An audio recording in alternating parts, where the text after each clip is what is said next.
আসসালামু আলাইকুম। একটি জিমেইল অ্যাড্রেস আমাদের জন্য বর্তমানে কতটা গুরুত্বপূর্ণ সেটা আমরা কম বেশি কিন্তু সবাই জানি। কারণ একটি অ্যান্ড্রয়েড ফোন অথবা একটি কম্পিউটার ব্যবহার করতে গেলে অবশ্যই কিন্তু আপনার একটি জিমেইল অ্যাড্রেস রয়েছে এবং সেই জিমেইলের আন্ডারেই কিন্তু আমরা আমাদের গুরুত্বপূর্ণ ফটো, ভিডিও অথবা যে ডকুমেন্টসগুলো রয়েছে সেগুলো কিন্তু সেভ করে রাখি। তো আপনি যদি চান যেকোনো ডিভাইসে আপনার জিমেইলটিকে লগইন করার জন্য আমরা কিন্তু সাধারণত আমাদের জিমেইলে একটি ফোন নাম্বার অথবা টু স্টেপ ভেরিফিকেশন অন করে রাখি।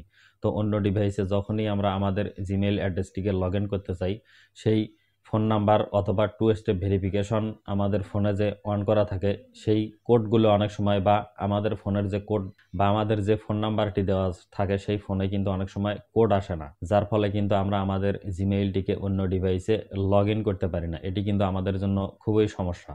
তো আপনার জিমেইলেই কিছু কোড বর্তমানে দেওয়া রয়েছে। সেই কোডগুলো যদি আপনি আগে থেকেই সেভ করে রাখতে পারেন, আপনার ফোনে যদি কোনো কোড না চলে আসে, আপনি অন্য ডিভাইসে আপনার জিমেইলটি লগ ইন করার সময়, তাহলে ওই কোডগুলো ব্যবহার করে খুব সহজেই কিন্তু আপনার জিমেইলটিকে আপনি যেকোনো ডিভাইসে লগ ইন করতে পারবেন। চলুন দেখিয়ে দিচ্ছি আপনার জিমেইল থেকে কোথায় সেই কোডগুলো পাবেন এবং সেগুলো আপনি কিভাবে সেভ করে রাখবেন। শুরুতেই আপনি আপনার জিমেইল অ্যাপসটিকে লগ ইন করবেন। তারপর উপরে ডান সাইডে দেখবেন যে আপনার যে জিমেইলের প্রোফাইল পিকচারটি রয়েছে, সেই প্রোফাইল পিকচারের উপরে ক্লিক করবেন। তারপর এখানে দেখুন গুগল অ্যাকাউন্ট নামে একটি অপশন রয়েছে।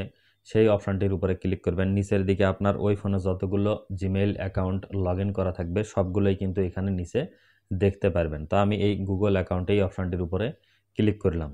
তারপর একটু ডান দিকে স্ক্রল করলে দেখবেন যে সিকিউরিটি নামে একটি অপশন, আপনি সেই সিকিউরিটি অপশনে ক্লিক করবেন। সিকিউরিটি অপশনে ক্লিক করে দেওয়ার পর একটু নিচের দিকে যদি আপনি স্ক্রল করেন তাহলে কিন্তু এখানে দেখুন যে সিকিউরিটি কোড নামে একটি অপশন রয়েছে। এখানেই কিন্তু আপনি সিকিউরিটি কোডগুলো আপনার পেয়ে যাবেন। তো আমি সেই অপশনটির উপরে ক্লিক করলাম। সেই অপশনটির উপরে ক্লিক করার পর আমার স্ক্রিনটি কিন্তু আপনি ব্ল্যাক দেখতে পাচ্ছেন। যেহেতু এটি একটি নিরাপত্তার ব্যাপার রয়েছে, সেহেতু আমি কিন্তু আমার ফোনের যে স্ক্রিনটি রেকর্ড করছি, যার ফলে কিন্তু আমার স্ক্রিনটি বর্তমানে আপনি ব্ল্যাক দেখতে পাচ্ছেন। দেখুন এখানে কিন্তু আপনাকে আপনার ফোনের যে লক রয়েছে বা পাসওয়ার্ড রয়েছে, সেই পাসওয়ার্ডটি কিন্তু এখানে দিতে বলছে। তো আমি এখান থেকে আমার ফোনের যে পাসওয়ার্ডটি রয়েছে, সেই পাসওয়ার্ডটি দিয়ে যদি এখন ওকে করে দেই, তাহলেই কিন্তু আমার যে কোডগুলো, সেই কোডগুলো কিন্তু আমি এখান থেকে খুব সহজেই দেখে নিতে পারছি। আপনারা আমার স্ক্রিনটি হয়তোবা ব্ল্যাক দেখতে পাচ্ছেন, কিন্তু এখানে দেখুন সেই কোডগুলো কিন্তু খুব সহজেই দেখা যাচ্ছে।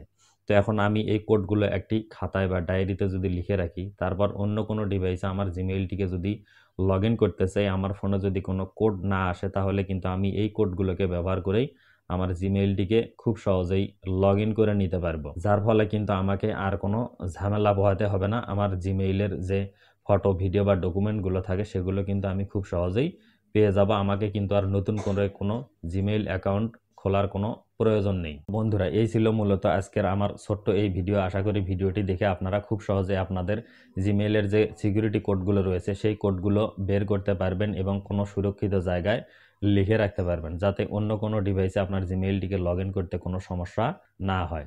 তো বন্ধুরা, সবাই ভালো থাকবেন, সুস্থ থাকবেন। দেখা হবে নতুন কোনো ভিডিওতে। আল্লাহ হাফেজ।